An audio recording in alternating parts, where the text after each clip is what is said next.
जी लो हर लम्हा, बीत जाने से पहले लौटकर यादें आती हैं, वक्त नहीं। रिश्ता चाहे कोई भी हो, हीरे की तरह होना चाहिए। देखने में बहुत छोटा, परंतु बहुत ही अनमोल। अक्सर अच्छे अच्छे रिश्ते टूट जाते हैं, क्योंकि हम हर रोज कुछ बुरा याद करते हैं और बहुत कुछ अच्छा भूल जाते हैं। जिंदगी का तजुर्बा तो नहीं, पर इतना मालूम है, छोटा आदमी बड़े मौके पर काम आ जाता है और बड़ा आदमी छोटी सी बात पर औकात दिखा जाता है। समय, संपत्ति, सत्ता और शरीर हमेशा साथ नहीं देती, लेकिन अच्छा कर्म, स्वभाव, ज्ञान ये हमेशा साथ देते हैं। हे गाइज, वेलकम है आप सभी का मेरे यूट्यूब चैनल विजय प्रिया फैमिली व्लॉग्स में।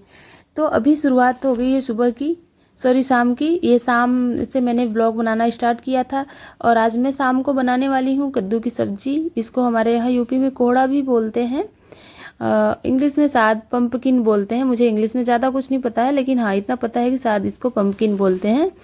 तो आपके यहाँ क्या बोलते हैं कमेंट में बताना। तो मैं इसकी सब्जी बनाने वाली हूँ, फिर बनाऊँगी मैं खीर और आज बनेगी मेरे यहाँ कचौड़ी। जो उड़द की दाल मैंने भिगाया हुआ था, तो उसी को पीसकर उसमें अदरक, मिर्ची, जीरा, हींग डालकर पीसकर मिक्स कर लिया जाएगा। फिर उसे आटे की लोई बनाकर उसमें बीच में भर के छोटी छोटी, बहुत बड़ी नहीं, छोटी छोटी उसमें कचौड़ी बनाकर मतलब भर के छान दिया जाएगा, फ्राई कर दिया जाएगा। तो सब्जी पूड़ी और खीर बन जाएगी। आज शाम का खाना यही होगा। तो मैं पहले इसको कद्दू को कोहड़े को कट करके पूरा सब्जी छौंक लेती हूँ। फिर उसके बाद मैं दूसरा काम करती हूँ। दूसरे दिन की ब्लॉग हो सकता है शूट हो पाएगी, आज नहीं हो पाएगी क्योंकि मेरा बच्चा आ जाएगा। तो फ्रेंड्स देखिए, ये है दूसरे दिन का ब्लॉग। अभी मम्मी यहाँ पे बना रही हैं बोरसी, जिसमें दूध पकाया जाता है। तो यहाँ पे प्रांशु चल के आ रहा था और इसके पापा दाढ़ी बना रहे थे, तो वहीं बहुत स्पीड से भाग के आ रहा था। तो देखिए, उनको परेशान करने के चक्कर में वहाँ से जल्दी से आया है और अभी ये दाढ़ी बना रहे हैं और मैं थोड़ा सा वीडियो शूट ही कर रही थी कि अब इसको पकड़ना होगा। तो देखिए, मम्मी अपना जो भी है चूल्हा और बोरसी ये दोनों बना चुकी हैं और बोल रही थी कि मेरा वीडियो क्यों ले रही हो, लेकिन मैंने थोड़ा सा शूट कर लिया था। और देखिए, यहाँ पे ये इनको बनाने नहीं दे रहा था, तो मैं गई थी उसको पकड़ने के लिए और प्रांसी चली गई है स्कूल। अब ये दाढ़ी बना लेंगे तो फिर नहाने धोने के बाद खाना खाएंगे। अभी तक ये स्वेटर पहन रहे हैं। यहाँ पे ठंडी नहीं है, लेकिन कल रात में गेहूं में पानी भरा जा रहा था, ये खुद गए थे भरने के लिए, तो ठंडी लग रही थी रात में खेतों में और पानी में, तो इसलिए इन्होंने स्वेटर पहना था। तो अभी सुबह तक पहने हुए हैं, 9:30 बज रहा है इस टाइम। और मम्मी पूछ रही थी कि ये चूल्हा टेढ़ा लग रहा है कि सही है, तो मैंने उनको बताया था कि टेढ़ा है। तो वो ठीक कर दिए, क्योंकि जो बनाता है ना वो इतने अच्छे से बनाता है, उसे उसमें कमियां नहीं दिखती हैं। और जो एक बार देखता है, अगर उसमें कुछ कमियां रहती हैं तो उसको पहले दिख जाती हैं। दूसरों की कमियां दूसरों को बहुत जल्दी दिखती हैं। तो वो पूछी थी तो मैंने बताया था। और यहाँ पे हम लोग मस्ती भी कर रहे हैं। प्रांशु देखिए कुछ सामान लेकर बैठ जा रहा है, उनका जो भी वो लेते हैं उनके हाथ में से लेके बैठ जा रहा है। और ये पैर हमेशा पीछे करके बैठता है ना। बहुत सारे लोग बोलते हैं कि ऐसे बच्चे को मत बैठाया करो, क्योंकि ऐसे बच्चे बैठते हैं, जो भी बच्चा बैठता है तो वो बहुत बीमार होता है। तो सच में मेरा बाबू बहुत ज़्यादा बीमार रहता है। वो महीने में 20 दिन बीमार रहता है, 10 दिन ही ठीक रहता है, ऐसी उसकी हालत है। इसीलिए ना ही वो मोटा होता है, और जब जब चलने की कोशिश करता है अच्छे से, वैसे ही बीमार हो जाता है। तो ऐसे ही चलने की कोशिश वो 2-3 महीने से कर रहा है और वैसे ही बीमार भी है। इसलिए वो अच्छे से नहीं दौड़ पाता है, बस धीरे धीरे चलता है डर डर के। तो देखिए, इधर सुबह जो भी है मैंने बनाया था आलू की सब्जी और चावल, तो वो सब हो गया था। अभी बज रहा है शाम के हो रहे हैं 7 बज रहे हैं। तो ये कपड़ा मेरे पास आया था, 1.5 महीने से सूट है, तो 1.5 महीने से आया था। इसको मैंने पता नहीं ऐसे झोले में करके रख दिया था, मुझे खुद ही नहीं याद था कि मेरे पास कोई कपड़ा भी है सिलाई करने के लिए। तो आज जिनका है वो आई थी, तो बोली कि भाभी मेरा नाप ले लो और बना दो मेरा सूट होली पे पहनने के लिए। तो मैंने उनका ये सूट कट कर लिया है। अब गले की पट्टी मैं कट कर लेती हूँ। आगे का गला इसमें बना हुआ था, पीछे का ही गला बस बनाना था। तो ये मैंने गले की पट्टी कट कर ली है।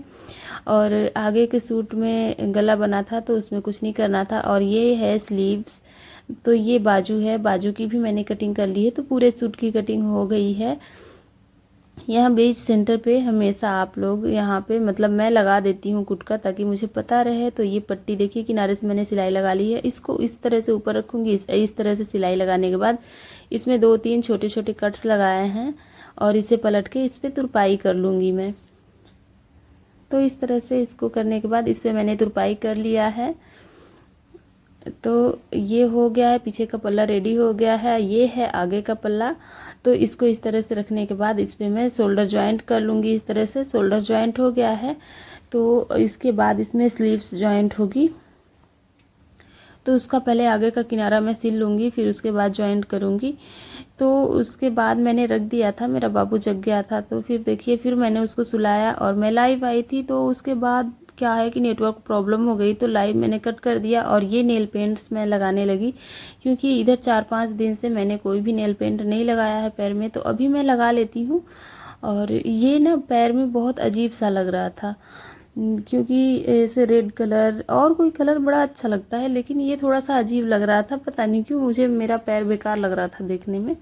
तो भी मैंने लगा लिया। अब मंगाया है तो लगाना ही पड़ेगा, कोई नहीं लगाएगा। मम्मी तो बिल्कुल ही नहीं लगाएंगी, प्रांसी भी नहीं लगाती, उसको पिंक रहता तो वो लगा लेती है। ऐसे तो इसको मैं ही लगाऊंगी। इसका कलर चेंज कर दूंगी, इसके ऊपर ग्रीन लगाऊंगी तो बहुत अच्छा कलर आएगा। तो इस तरह से मैं इसका यूज कर लूँगी। तो देखिए एक पैर में मैंने लगा लिया है, अब रह गया दूसरा पैर। तो इसमें भी मैं नेल पेंट्स लगा लेती हूँ। और ये पायल हो गया 1.5 साल 2 साल लगभग। मई आएगा ना 1 मई, तो ये 2 साल हो जाएगा। क्योंकि ये मैंने मेरा टूटा था, किसी की शादी थी ना, तो उनकी शादी जब एनिवर्सरी आता है तो मुझे याद रहता है कि ये पायल मैंने उसी टाइम लिया था, उनकी शादी के टाइम। तो इस तरह से मैंने अपने पैरों में नेल पेंट लगा लिए, हाथों में भी लगा लूँगी। फिर उसके बाद देखती हूँ, अगर कोई काम कर पाती हूँ तो ठीक, नहीं तो फिर ये सिलाई हो गई, या फिर वीडियो भी एडिट करनी होती है तभी मैं पोस्ट कर पाऊँगी, वीडियो अपलोड करूँगी यूट्यूब चैनल पे। और सिलाई की भी वीडियो मुझे अपलोड करनी है, अपलोड होती है, फिर भी उसमें थंबनेल वगैरह टेक्स्ट डालने होते हैं, ये सब भी काम रहता है ना। अपलोड हुई वीडियो मैं पब्लिश नहीं कर पाती हूँ सिर्फ लिखने की वजह से, क्योंकि बहुत ज़्यादा टाइम लगता है। तो इधर मैंने बातों बातों में मैंने अपने दोनों पैर में नेल पेंट लगा लिए। अब हाथों में लगा रही हूँ। तो देखिए शादी के टाइम से मैंने लगाया था पिंक कलर का, तो अभी तक कुछ छूट गया है और कुछ कुछ नहीं छूटा है। और मैं नेल पेंट रिमूवर है नहीं मेरे पास, तो मैं इसको ना ब्लेड से ऐसे स्क्रैच करके निकाल देती हूँ। है मेरे पास लेकिन सूख गया है, तो उसको मैंने एक बार गीला किया था ऐसे नॉर्मल पानी में, लेकिन उससे नहीं छूटा था, बिल्कुल नहीं छूटा, कोई असर नहीं हुआ। तो फिर अभी मैं ज़्यादा नहीं यूज करती हूँ नेल पेंट, बदल बदल के नहीं लगाती हूँ, तो मैंने मंगाया भी नहीं है। तो मेरे हाथ और पैर दोनों में नेल पेंट लग चुके हैं। कैसा लगा इसका कलर और मेरे हाथ पैर के नेल्स कैसे लगे? अगर अच्छे लगे होंगे तो प्लीज़ मेरे चैनल को लाइक करिएगा और सब्सक्राइब करिएगा। मैं फिर से मिलूँगी आप लोगों से नेक्स्ट व्लॉग में, तब तक के लिए bye bye, love you and take care. मेरे घर पे सभी लोग सो गए, मतलब दोनों बच्चे सो गए हैं और इनका भी नेटवर्क नहीं पकड़ रहा है, तो इसलिए ये भी गेम खेल रहे थे। और